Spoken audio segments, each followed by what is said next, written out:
Guys, this is Practical Learning here. Today we're going to be learning about the skeletal system in detail. So what is skeletal system? Skeletal system is generally divided into two major categories. They are the axial skeletal system and the appendicular skeletal system. I'm going to be explaining about the axial and appendicular skeletal system in the below text. So the axial skeletal system. The axial skeletal system forms a central core that supports the upper body and protects the internal organs. It consists of 80 bones. For example, the skull protects the brain and the ribs protect our lungs. In this image, you can clearly see the skull that protects brain and the ribs that protects the lungs, which I already mentioned in the respiratory system video. Go check it out. I'm going to be posting it in the description down below. You may be asking that I missed some of the bones, the vertebral column, the ossicles and the hyoid bone.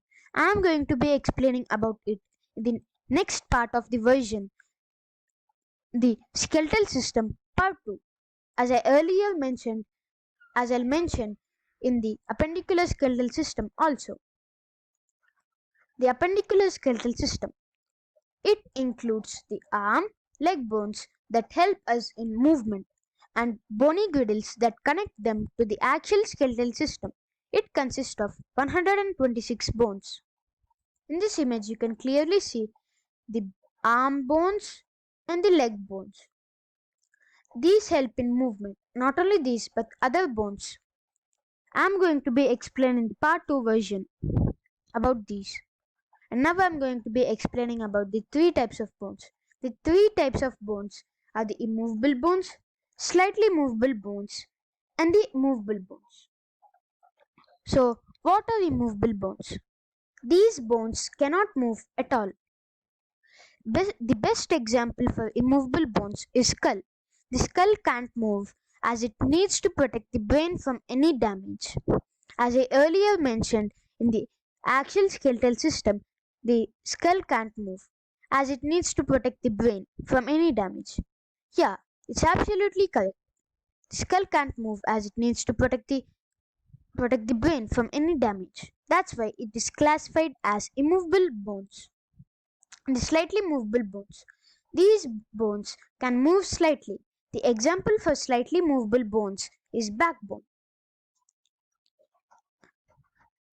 In the image, also in real life, we can't move, we can't bend too much.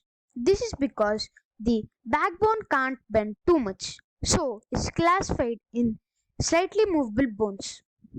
And now I'm going to be explaining about the movable bones. These bones can move freely. The example for movable bones are arm and leg bones. As I earlier mentioned in the appendicular skeletal system about the arm and leg bones. So they're true. They help us in movement, also other bones. So they are classified as movable bones. Now I'm going to be explaining about the joints. It is the connection made between bones in the body. In this image you can see two bones. The connection made between bones in the body, like the connection between the two bones in the body, is called joint. Ligament. It is a fibrous connective tissue that connects a bone to other bone. In this image you can clearly see a ligament which is a fibrous connective tissue that is connecting a bone to other bone. And a tendon. A tendon is a fibrous connective tissue that connects a muscle to a bone. Most of the people get confused in the tendons and the ligaments. So I'm going to be clarifying about it. So the ligaments bind a bone to bone.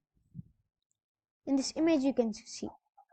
And the tendons bind a muscle to a bone. Now I'm going to be explaining about the cartilage.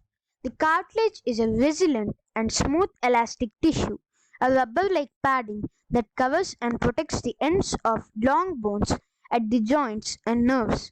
It is a structural component of the rib cage the ear, the nose. In this image, you can clearly see the two bones and in between the cartilage. What are the uses of skeletal system? The uses of skeletal system is it provides support, it gives shape, it allows movement, it produces blood cells, it stores minerals. That's it about skeletal system, guys. Hope you enjoyed, hope you learned something new today. I'm going to be featuring in the next video more about skeletal system.